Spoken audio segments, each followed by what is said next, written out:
L'homme est comme l'un de nous, connaissant le bien et le mal. Maintenant donc, qu'il n'étende pas la main, qu'il ne prenne aussi de l'arbre de vie, qu'il n'en mange pas et qu'il vive éternellement. 3, 23 Et l'Éternel les fit sortir du jardin d'Éden, pour cultiver le sol d'où il avait été tiré. 3, 24 Alors il chassa l'homme, et il plaça des chérubins à l'est du jardin d'Éden, et une épée flamboyante marchant de tous côtés, pour garder le chemin de l'arbre de vie. N'attendez pas qu'il soit trop tard. Devenez membre de la chaîne Today et bénéficiez de réconfort et de soutien dans les moments difficiles. Cliquez sur le lien dans la description de la vidéo. Mardi 9 avril 2024 Page 2 Nous voyons ici comment, avec tristesse et douleur dans son cœur, Dieu doit sortir l'homme du jardin d'Éden et le chasser de ses contours, sur la base de la désobéissance et de la rébellion qu'il a manifestée à son commandement. 3 Principes d'autorité Le principe d'autorité est la soumission. Il ne peut y avoir d'autorité sans soumission à une autorité supérieure. Luc 7:8.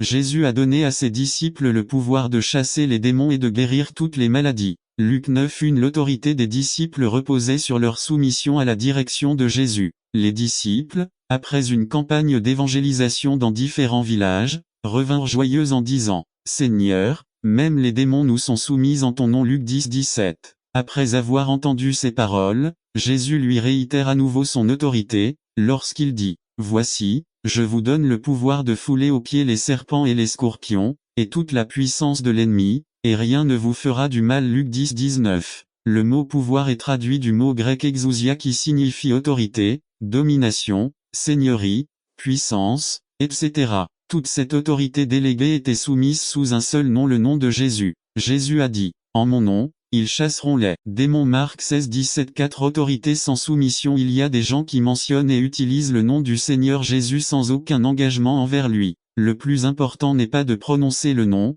mais de vivre sous le nom. Il n'y a aucun résultat à mentionner son nom si vous ne vivez pas attaché à son nom. 2 Timothée 2:19. Objectif pour une vie de victoire. Matthieu 22:37 à 40-37 Jésus lui dit, « Tu aimeras le Seigneur ton Dieu de tout ton cœur et de toute ton âme, et de tout votre esprit. » 38 C'est le premier et grand commandement. 39 Et la seconde est semblable. Tu aimeras ton prochain comme toi-même. 40 De ces deux commandements dépendent toute la loi et les prophètes. NKJV Matthieu 28:19 à 20-19 Allez donc et faites de toutes les nations des disciples, les baptisant au nom du Père, du Fils et du Saint-Esprit. 20 Apprenez-leur à observer tout ce que je vous ai commandé et voici, je serai toujours avec vous jusqu'à la fin du monde. Amen. RVR 1960 Il y a des buts bibliques qu'en tant que chrétiens nous ne pouvons pas nous permettre d'ignorer.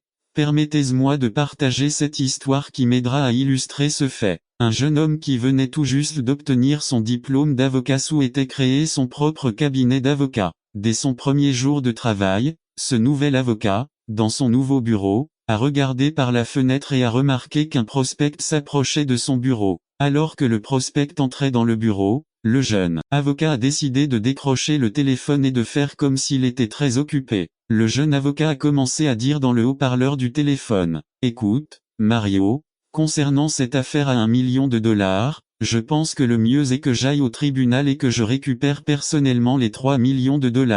Oui non il vaut mieux envoyer Rodrigue du Colorado pour qu'il puisse s'en occuper. Tellement parfait. Au revoir. » Et une fois qu'il a raccroché, le jeune avocat a dit au prospect, « Bonjour, comment allez-vous, comment puis-je vous aider ?» Le prospect a répondu et a dit, « Non, je n'ai pas besoin de votre aide, je suis juste venu installer votre ligne téléphonique. » Il est important qu'en tant que disciples du Christ nous ne vivions pas des expériences comme celles vécues par ce jeune avocat. Malheureusement, il y a des croyants qui ont voulu démontrer ce qu'ils ne sont pas en Christ, ce qui a ridiculisé le nom de Christ. Lorsque nous lisons et étudions les Écritures, nous pouvons remarquer que le contenu de la Bible et son objectif pour ses lecteurs peuvent être largement résumés dans les deux parties bibliques que nous lisons au début. Il est important que dans notre marche avec Christ, nous apprenions à marcher avant de commencer à courir. La Bible ne pourrait pas être plus claire, il y a des objectifs vitaux pour la vie de quiconque accepte Jésus dans son cœur.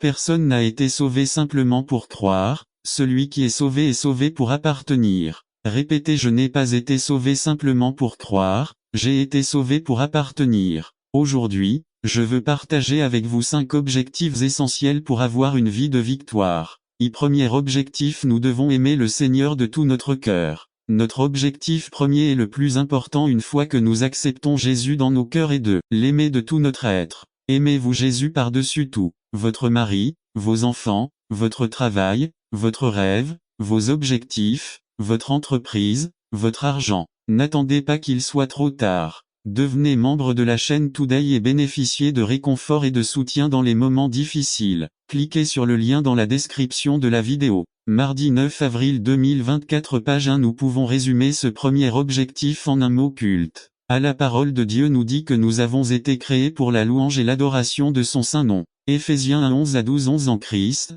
nous avons aussi été rendus héritiers, ayant été prédestinés selon le plan de celui qui opère toutes choses selon le conseil de sa volonté, 12 de sorte que nous qui avons déjà mis notre espérance en Christ, soyons à la louange de sa gloire. Nive l'adoration de Dieu précède son service. Matthieu 4 10 10 Alors Jésus lui dit, Va-t'en, Satan, car il est écrit, tu adoreras le Seigneur ton Dieu, et tu le serviras lui seul. NKJVC Dans toutes les Écritures, il nous est commandé de célébrer la présence du seul vrai Dieu. Psaume 34 3 3 Magnifiez le Seigneur avec moi, et exaltons ensemble son nom. RVR 1962 Deuxième objectif Nous devons aimer notre prochain comme nous-mêmes. Il est facile de retrouver ceux qu'on aime, ceux avec qui on partage d'agréables moments, parce qu'il est si difficile d'aimer ceux qui nous font du mal et nous traquent, ceux qu'on n'aime pas beaucoup. Cependant, c'est le deuxième commandement le plus important. Notre objectif est d'aimer toute l'humanité, tout comme le Christ. Nous pouvons résumer ce deuxième objectif dans le ministère. Lorsque nous acceptons Jésus dans nos cœurs, nous sommes appelés à servir les autres, pour les combler dans toutes sortes de besoins, qu'ils soient spirituels, émotionnels, relationnels ou physiques. Jacques 2 18 18 Mais quelqu'un dira, vous avez la foi, et moi j'ai les œuvres. Eh bien, montre-moi ta foi sans les œuvres, et je te montrerai la foi par mes œuvres. Nive B Maintenant, les Écritures nous enseignent que Dieu a établi des personnes clés pour mener à bien le ministère. Éphésiens 4 12 12 Pour équiper le peuple de Dieu à l'œuvre de service, pour édifier le corps de Christ. RVR 1960 II Troisième objectif Nous devons aller faire des disciples. L'œuvre consistant à gagner des âmes pour le royaume de Dieu appartient à tous ceux qui ont accepté le don du salut. Nous pouvons résumer cet objectif dans le mot évangélisation. Le croyant doit communiquer l'évangile, c'est un mandat que la Bible dit aller. Ce n'est pas une suggestion, c'est un ordre. Le mot aller dans ce verset est un verbe grec qui se conjugue au présent continu. Il faudrait donc lire au fur et à mesure que vous avancez dans la vie, faites des disciples. La tâche évangélique est si importante que Jésus nous a laissé 5 grandes commissions, une dans chaque évangile et l'autre dans les faits. Matthieu 28 19 à 20 19 Allez donc et faites de toutes les nations des disciples, les baptisant au nom du Père, du Fils et du Saint-Esprit 20. Apprenez-leur à observer tout ce que je vous ai commandé et voici, voir la grande friandise, elle lui tombe des mains et il ne lui reste qu'un seul raisin dans la main. Avec beaucoup d'enthousiasme et de désespoir, le garçon essaie de sauver sa seule fraise et le journaliste, et semblant d'aller plus loin son intention était, vas-tu me laisser partir? Oui si tu le fais, tu ne sauras jamais que c'était moi qui étais avec toi tout ce temps. Tu ne vois pas que je te fais une blague parce que ce que je veux vraiment, c'est que tu me dises de rester avec. Allez, les gars, vous allez vraiment me laisser partir. Si vous le faites, vous n'aurez plus jamais cette opportunité de m'avoir si près, de manger avec vous et de me découvrir devant vous 17. Quelle a été la réponse des disciples? Ne manquez pas la révélation maintenant. Mais ils ont insisté, ils l'ont poussé, ils l'ont forcé à rester, ils l'ont contraint, ils l'ont arrêté, ils l'ont retenu pour qu'il ne parte pas 18. Que feras-tu dans ton pire moment? Que vas-tu le laisser partir ou vas-tu le retenir pour rester 19? Jésus s'était déjà approché, il leur avait déjà expliqué la raison de ces événements. Que ferait-il maintenant? Vous vous souvenez qu'il ne savait pas ce que c'était. Il n'avait encore reçu que le Logos, le mot écrit, la prophétie, mais il manquait autre chose. Le perdraient-ils en le laissant partir 20? Les disciples lui demandèrent de rester avec eux. Il était tard, la nuit approchait et ces paroles les avaient encouragés. Ils ne voulaient pas passer une autre nuit comme ça les précédents. Rester avec nous 21. Ce qu'ils auraient manqué s'ils ne l'avaient pas forcé à rester. Participer à un moment d'intimité, de révélation et de présence comme ils n'en avaient jamais vécu 22. Au milieu de toutes vos douleurs, crises, problèmes, maladies, incertitudes et questions,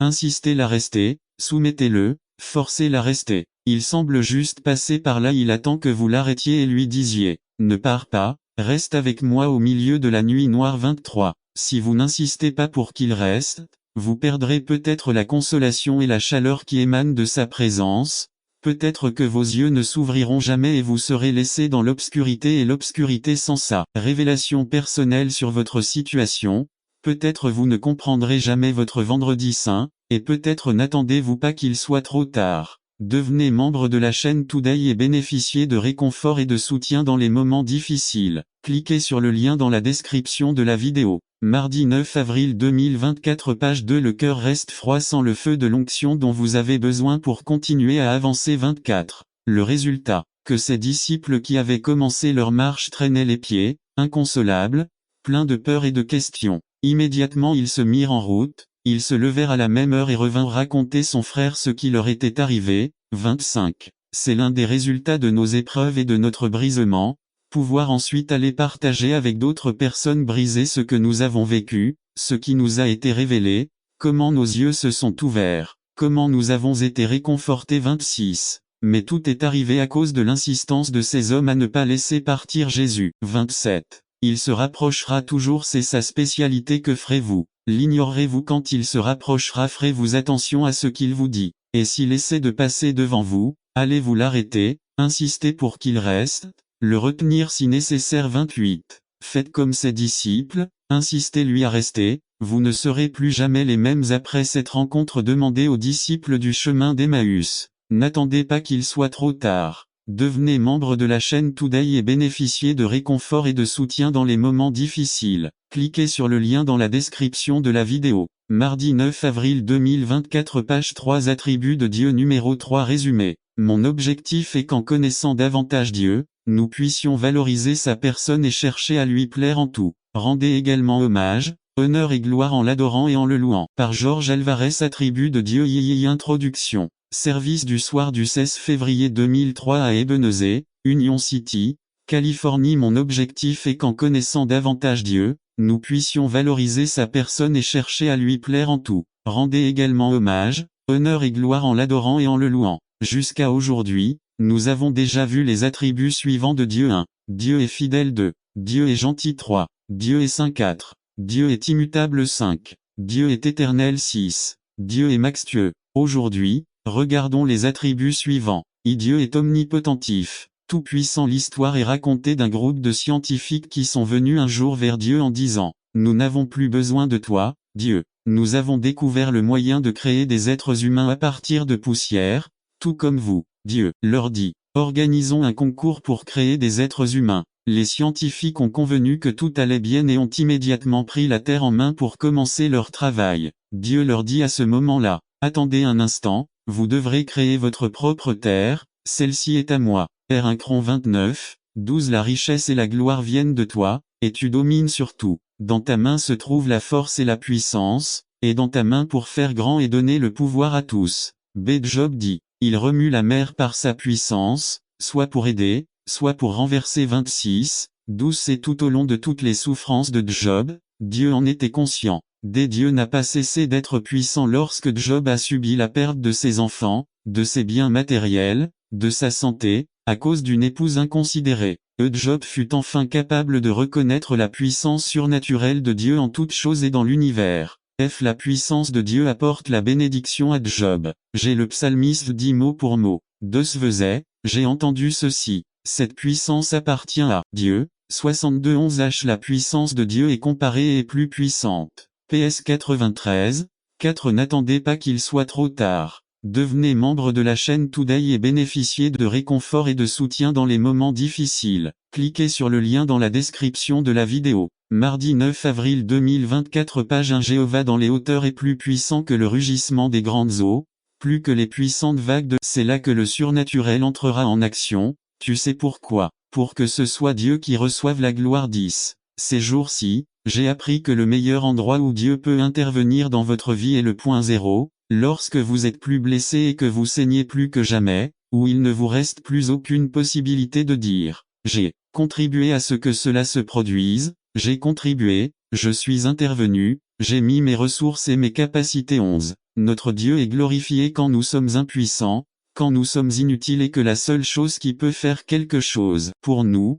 c'est qu'il le fasse intervenir, nous avons les mains, n'attendez pas qu'il soit trop tard. Devenez membre de la chaîne aujourd'hui et obtenez du réconfort et du soutien dans les moments difficiles. Cliquez sur le lien dans la description de la vidéo mardi 9 avril 2024 page 1 vide notre problème. Nous devons arriver au moment entre le marteau et l'enclume 12. Dans son livre Du point de vue de Dieu, Tommy Tenney dit que moins c'est mieux et rien n'est plus que vous puez, que tout est réduit à néant dans votre vie et vous commencez à dépendre totalement de lui. 13. C'est le moment où nous devons dire avec désespoir, je n'ai rien, je n'ai pas de ressources, je ne sais pas quoi faire. Tant que la suffisance de l'homme sera au milieu, Dieu se tiendra à l'écart en disant, si tu peux le faire seul, alors continue d'essayer, si tu peux résoudre ta situation financière sans moi, continue à fréquenter les banques, si tu peux sauver ton enfant sans le quitter entre mes mains, continuez à le faire. Si vous pouvez choisir vous-même avec qui vous allez vous marier,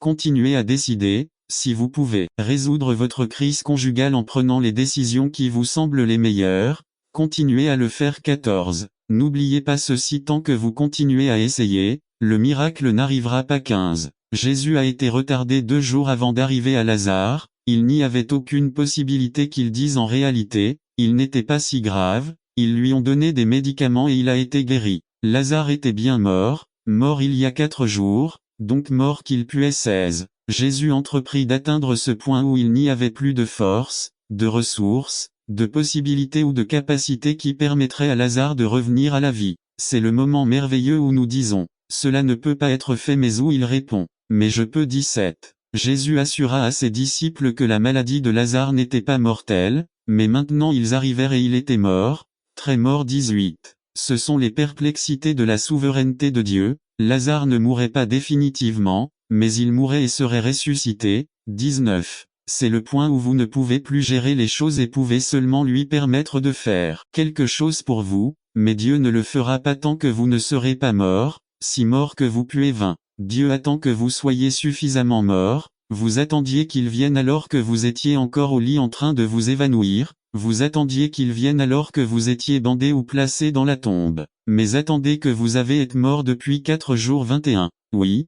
Parce que seulement à ce moment-là, quand vous êtes au plus bas, quand vous n'avez aucune force, quand vous ne voyez aucune possibilité, quand il semble que tout est ruiné et perdu, il viendra vous donner la vie, il viendra vous donner de la force, il ouvrira les portes des ténèbres, il donnera de la chaleur aux cadavres, à l'âme morte, à l'esprit mort. Conclusion 22. Dieu attendra que vos rêves, votre chair, vos ambitions et votre ego puent, pour qu'il vous ressuscite. Alors que la main humaine et les ressources humaines ne peuvent pas sauver ou restaurer, vous ne pourrez pas dire, je l'ai fait avec ma force, j'ai réparé ce qui était cassé, j'ai redonné vie à ce qui était mort, le mérite de ce que j'ai et de ce que je suis m'appartient. 23. Vous devrez crier aux 4 vents, tout ce que vous voyez était bien mort, à tel point que ça puait, sans aucune possibilité de vie, mais celui qui se plaît dans des circonstances comme celle-là est venu et m'a ramené à la vie, seulement il mérite la gloire. N'attendez pas qu'il soit trop tard, devenez membre de la chaîne aujourd'hui et obtenez du réconfort et du soutien dans les moments difficiles. Cliquez sur le lien dans la description de la vidéo mardi 9 avril 2024 page 2 24. Aimé Job. Je sais que mon Rédempteur est vivant et qu'il finira par s'élever au-dessus de la poussière. Et après que ma peau soit détruite, je verrai encore Dieu dans ma chair. Job 19 25-25. Dieu attend que tu pues pour accomplir le miracle le plus puissant de ta vie. Il attend que tu le reconnaisses votre insuffisance afin que vous puissiez expérimenter sa suffisance, puissiez vous comprendre à quel point vous êtes faible afin de recevoir sa force. 26. À quel point sentez-vous mauvais aujourd'hui? N'attendez pas qu'il soit trop tard, devenez membre de la chaîne aujourd'hui et recevez vos réconforts et soutien dans les moments difficiles. La description de la vidéo mardi 9 avril 2024 page 3 passage résumé. Pendant que vous traversez vos crises, situations, blessures et problèmes, il est nécessaire que Jésus passe par votre Samarie pour vous offrir eau de vie. Quignon passe en Jean 4, 1-4. Introduction 1. Jésus et les pharisiens avaient eu un argument selon lequel il avait baptisé plus de gens que Jean, c'était l'excuse superficielle, la vraie était que les gens suivaient maintenant Jésus et pas eux deux. Les gens n'allaient plus les écouter enseigner ou prêcher. 3. Jésus se rendit donc dans une autre région, non pas dans une autre ville juive mais dans un territoire interdit. 4. Territoire samaritain. Les Samaritains étaient mêlés aux Juifs et aux Babyloniens et pendant des décennies ils entretenaient ce conflit religieux et culturel. 5. Pour un Juif, boire ou manger avec un Samaritain était comme manger du porc, cela le rendait cérémonieusement impur. Corps du message 6. Jésus a dû passer par la Samarie. Jésus va à n'importe quelle distance et n'importe quel endroit pour atteindre les perdus avec la vérité de l'Évangile. Il parcourra n'importe quelle distance et n'importe quel endroit pour vous trouver. 7. Jésus est allé dans une région particulière. Prêtez attention, nous le faisons sans connaissance. En d'autres termes, celui qui ne se laisse pas emporter agit dans la folie, contre la science de Dieu. Oh, il y a des choses qui s'apprennent culturellement, et la conscience est modifiée par la culture, mais il y a des choses qui sont universelles en cela conscience collective de l'humanité. Oh, mais depuis la chute d'Adam et Ève, nous avons tout péché et notre conscience a été violée, fonctionnant comme une sorte d'alarme constamment activée. Oh, la conscience peut être corrompue justifiant l'injustifiable, ou elle peut être cautérisée brûlée par un excès de culpabilité. De nettoyer la conscience. Oh, la seule façon d'éteindre la conscience une fois qu'elle a été activée est par le pardon des péchés. La seule façon d'être assuré du pardon de vos péchés est d'avoir confiance dans le fait que Christ est mort pour vos péchés, a pris la culpabilité sur lui et vous a accordé le pardon. À plus forte raison le sang de Christ, qui par l'Esprit éternel, offert sans commandement à Dieu, purifiera-t-il vos consciences des œuvres mortes afin que vous puissiez servir le Dieu vivant. Hébreux 9:14. Aucun de nous ne peut dire qu'il n'a pas péché, mais si nous confessons nos péchés, il est fidèle et juste pour pardonner nos péchés et nous purifier de toute injustice. Aucun de nous ne peut dire qu'il est innocent, mais pardonné, non sans péché, mais purifié, sanctifié par la puissance du Saint-Esprit. N'attendez pas qu'il soit trop tard. Devenez membre de la chaîne Today et bénéficiez de réconfort et de soutien dans les moments difficiles. Cliquez sur le lien dans la description de la vidéo. Mardi 9 avril 2024. Page 1. La culpabilité morale, spirituelle et émotionnelle peut être purifiée par la foi en Jésus-Christ. Paul lui-même, dont nous savons qu'il était coupable d'avoir persécuté l'Église et d'avoir consenti à la mort des Étienne, pourrait dire que de son aîné je sers Dieu avec une bonne conscience. David, qui était coupable de nombreuses morts et d'être le cerveau du meurtre d'Uri, après s'être humilié devant Dieu de tout son cœur, a été pardonné par Dieu. Y maintenir une bonne conscience dans le Saint-Esprit. Mais en tant que chrétiens, Dieu ne nous a-t-il pas appelés à une vie de hauts et de bas, de défaite morale et spirituelle, puis à être pardonnés, mais à vivre une vie de victoire sur victoire, de gloire en gloire, ce qui est possible grâce à Jésus-Christ. 1. Humiliez-vous devant Dieu chaque jour, en reconnaissant notre faiblesse, car lorsque nous reconnaissons notre faiblesse, nous acceptons la puissance de Dieu. 2. Cultiver une conscience sensible au Saint-Esprit et saine, pour pouvoir entendre la voix de Dieu, quand il chuchote à nos cœurs, ou quand il proteste pour nous protéger du mal. 3. Celui qui est fidèle dans peu est fidèle aussi dans beaucoup, et celui qui est infidèle dans peu est fidèle aussi dans beaucoup. Apprenez à être fidèle, précis dans les petites choses. N'acceptez pas de compromis avec votre conscience dans des bêtises, et vous ne les accepterez pas dans les choses importantes. De la façon dont vous conduisez la voiture, de la façon dont vous traitez vos animaux de compagnie et de ce que vous dites lorsque vous n'avez pas envie de parler au téléphone, les soi-disant petits mensonges blancs, les sites que vous visitez sur Internet, les films et émissions à la façon dont vous payez la dîme. Maintenez un mariage agréable à Dieu, remplissez des formulaires, faites des affaires, ce que vous dites lorsque vous devez vous absenter du travail. Traitez vos collègues et maintenez une vie de dévotion même si seul Dieu vous surveille lorsque vous priez dans votre maison. Car le Seigneur est l'Esprit et là où est l'Esprit du Seigneur, là est la liberté. C'est pourquoi nous tous, regardant à visage ouvert comme dans un miroir la gloire du Seigneur, sommes transformés de gloire en la même image, comme par l'Esprit du Seigneur. Par conséquent, puisque nous avons ce ministère selon la miséricorde que nous avons reçue, nous ne nous décourageons pas,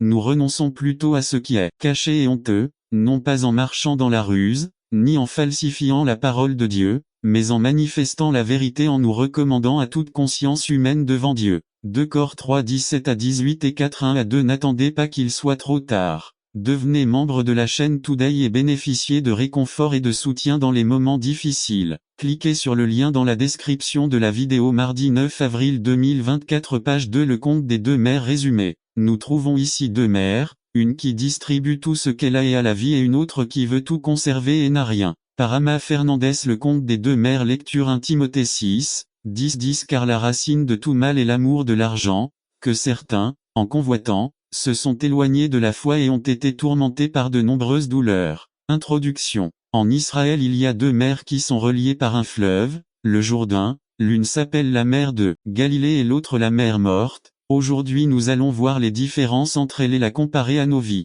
Mer de Galilée 1. La neige sur les montagnes du Liban remplit ses rivages de. Son eau est potable, propre et fraîche 3. Cette mer regorge de vie aquatique 4. Les côtes regorgent de villes 5. La nature autour est verte et magnifique. Mer Morte 1. Cette mer est remplie d'un fleuve terrestre 2. L'eau est toxique, sombre et dégage une mauvaise odeur 3. Aucune vie ne peut survivre dans cette mer et tout ce qui y pénètre meurt 4. Il n'y a aucune population autour 5. Autour d'eux seulement des pierres et la mort, rien ne peut être planté sur leur terre. Qu'est-ce qui fait la différence entre ces deux mers 1. L'un est rempli par le haut et l'autre par le bas 2. Vous libérez presque la même quantité d'eau que celle que vous recevez 3. Un autre retient toute l'eau et ne veut pas la libérer 4. L'un sent le frais et l'autre sent mauvais 5. L'un a la vie et l'autre la mort. N'attendez pas qu'il soit trop tard. Devenez membre de la chaîne toute. Leur union et leur communion en tant que missionnaires de la croix étaient telles que Paul se souvient des larmes de ce jeune homme.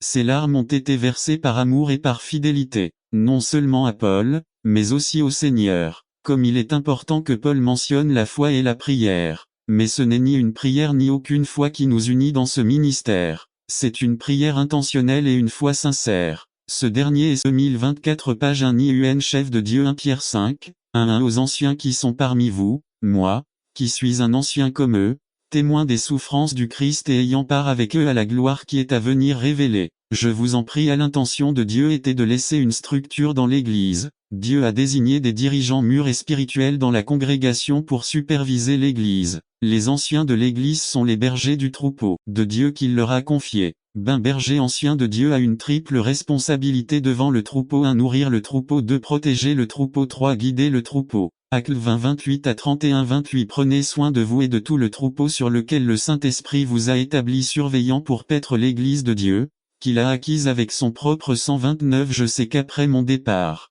des loups féroces entreront parmi vous et chercheront à détruire le troupeau 30 Même parmi vous, il s'en élèvera quelques-uns qui enseigneront des mensonges pour séduire les disciples qui les suivent 31 Alors sois vigilant. Rappelez-vous que jour et nuit, depuis 3 ans, je n'ai cessé d'admonester chacun avec des larmes. Nif ces 4 motivations pour un bon berger ancien non pas parce que c'est son tour, mais parce qu'il est prêt à le faire 1 Pierre 5, 2 Comme des bergers, prenez soin du troupeau de Dieu qui est sous votre garde, non par obligation non par ambition, mais plutôt par désir de servir 1 Pierre 5 non par cupidité de l'argent, mais par désir de servir. Comme Dieu le veut 3 Ne pas être des tyrans dictateurs sur le troupeau, mais être un exemple pour eux 1 Pierre 5 3 Ne soyez pas des tyrans envers ceux dont vous avez la garde, mais soyez des exemples pour le troupeau 4 Ne pas chercher l'approbation de l'homme, mais l'approbation de Dieu 1 Pierre 5 4 Ainsi, lorsque le berger suprême apparaîtra, vous recevrez la couronne de gloire qui ne se fane pas.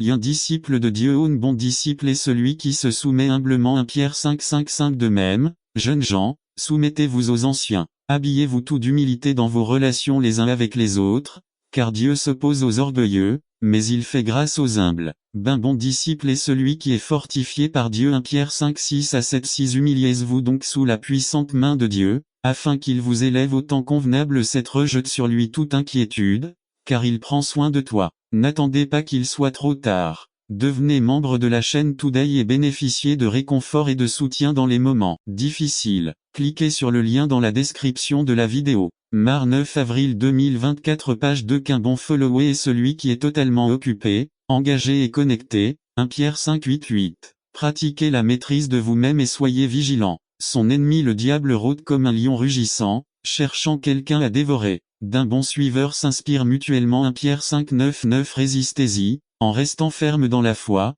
sachant que vos frères dans le monde entier endurent le même genre de souffrance. Un bon follower est éternellement motivé, 1 Pierre 10 à 11 Et après que vous aurez souffert un peu de temps, Dieu lui-même, le Dieu de toute grâce qui vous a appelé à sa gloire éternelle en Christ, vous restaurera et vous rendra fort, ferme et stable 11 À lui soit la puissance pour toujours et à jamais. Amen. Un bon disciple fait ce que dit Hébreux 13:17. Obéissez à vos dirigeants, car ils prennent soin de vous sans relâche, et vous savez qu'ils sont responsables devant Dieu de ce qui vous arrive. Essayez de ne pas causer de problème, afin que leur travail soit agréable et que vous puissiez les aider. BLS Conclusion. La décision d'être un bon leader et un bon suiveur est souvent une question de vie ou de mort.